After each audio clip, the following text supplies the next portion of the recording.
So do we get this, how it works? You could do this with anything, even if it's not a formal quiz. If you pick up that her trance words, in the course of talking, you pick up her trance words are destiny, energy, and ecstasy. You could say, you know, isn't it interesting that if you were to meet someone who made you feel that energy, destiny, and ecstasy, how it could lead to something that would be a whole new direction for you to take? Almost like there's a much bigger part you want to take on tonight. But you know what? Why don't we go somewhere where we could really focus in without all this noise and really relax and enjoy? Now, notice that part where we could really relax and enjoy. Enjoy what? I don't say. So it keeps it safe, and it also gets her to imagine it. Because she imagines it. If I said, you know, why don't we go somewhere where we could relax and focus in, where it's quiet, and we could really enjoy making out and fucking like crazed weasels. That might often work by this point, but yes.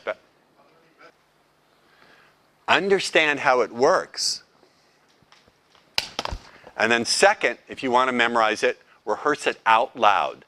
Don't rehearse it out loud just sitting there. Actually get up and move the way you would move if you were doing it. Imagine the person in front of you. And if you really want to add a kicker, imagine being inside the other person, listening to you, having all the responses you would like them to have. That's a great thing to rehearse before you go out sarging. I was going to talk of this when I wrapped up.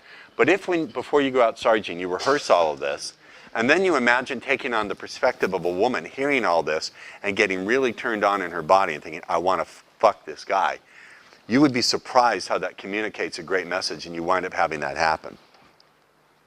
Why don't you rehearse being inside the woman, feeling totally turned on and wanting to fuck you as a result of what you're saying? Because that is really, really powerful.